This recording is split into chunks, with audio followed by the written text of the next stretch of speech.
A Persian cook more than 2000 years ago did something simple. He fried rice in fat before adding meat and spices, layering grains and flavors together in a single pot.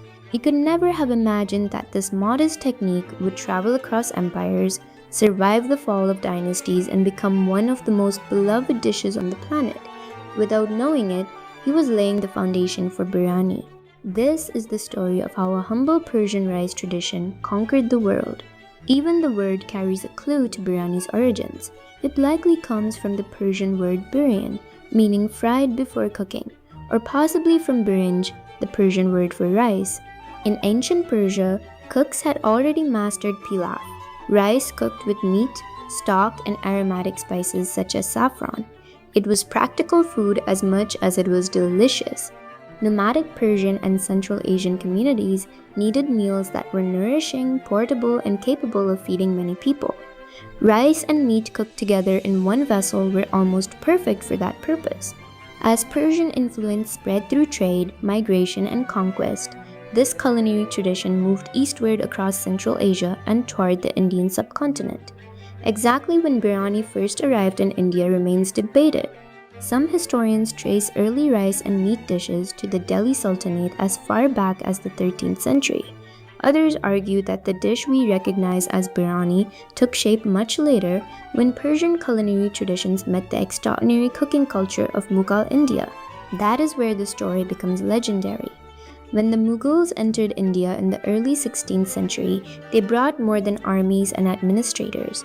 They brought a Persian-influenced court culture obsessed with refinement, artistry, and abundance. Inside the imperial kitchens known as the Matbakh Khana, master chefs called bawarchas transformed relatively simple pilaf into something far more elaborate. Saffron, a luxury spice worth its weight in silver, gave the rice its golden color. Cardamom, cloves, cinnamon, and bay leaf added layers of fragrance. Marinated meat was carefully arranged with partially cooked rice, then everything was sealed inside a pot and slowly cooked using a technique known as dum. Inside that sealed vessel, steam trapped the aromas and allowed the flavors to develop together. What emerged was no longer simply a practical meal, it was spectacle on a plate, created to impress emperors and their guests. But as the Mughal Empire expanded across India, biryani began changing again. Every region that adopted it reshaped the dish according to its own ingredients, traditions, and tastes. In the Deccan, the Qutb Shahi rulers of Golconda helped develop what would become Hyderabadi biryani, famous for its bold spices and the kachi dum method, where raw marinated meat and rice cooked together from the beginning. In Lucknow, the Nawabs favored a gentler style, with meat cooked separately before being layered with rice, placing greater emphasis on fragrance and subtlety. Along the Malabar coast, local ingredients and fragrant rice created another distinctive tradition. And in Kolkata, a remarkable adaptation emerged. Nawab Wajid Ali Shah, exiled from Awadh, brought his culinary traditions with him. With meat more expensive, potatoes became part of the dish, creating the distinctive Kolkata biryani known today. In Sindh, yogurt and dried plums helped create a tangier character. And suddenly, one dish had become many. This raises a fascinating question historians still debate. Was biryani simply a Mughal import from Persia? Or did India already have its own traditions of spiced rice and meat dishes that eventually merged with Persian culinary techniques? There is no universally accepted answer.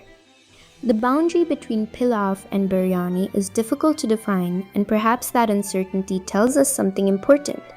Biryani was never simply one culture's invention.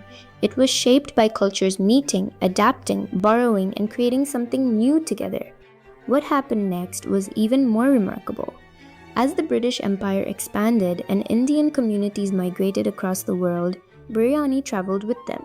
Traders, soldiers, laborers, and later immigrants carried their recipes to East Africa, the Caribbean, the Middle East, and Southeast Asia.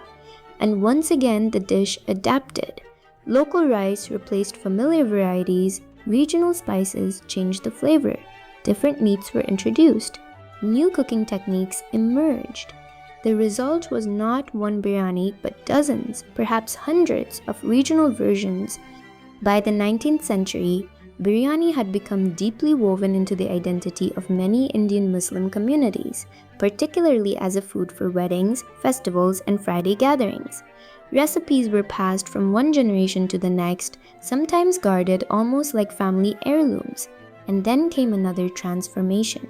Biryani left the palace. Street vendors in cities such as Hyderabad and Kolkata began selling their own versions to ordinary people. A dish once associated with royal kitchens could now be bought for a few coins from a roadside stall. That change was profound. Biryani had gone from imperial luxury to everyday food without losing its sense of occasion. Today, biryani has completed an extraordinary journey. It appears in five-star restaurants and street-side kitchens, at weddings and family gatherings across South Asia, the Middle East, East Africa, Southeast Asia, and far beyond. It has even become a modern internet phenomenon, with people passionately debating which city, region, or recipe makes the real biryani. Few dishes inspire that kind of loyalty. And perhaps that is the real story of biryani. It did not conquer the world by remaining unchanged. It conquered the world by changing wherever it went. A Persian rice tradition became Mughal court cuisine. Mughal cuisine became regional Indian traditions. Those traditions traveled with migrants and merchants, crossed oceans, entered new kitchens, and became something different in every place they touched. Yet somehow, each version still carries the memory of the original idea: rice, meat, spice, and thyme transformed together in one pot. So perhaps the question isn't simply how biryani conquered the world. Perhaps it is this: how many other foods have traveled so far, changed so completely, and still managed to taste like home to millions of people who have never met each other? If you enjoyed this journey through history, subscribe to Timeless Tales History for more stories hidden inside the foods, drinks, and everyday things that shaped our world.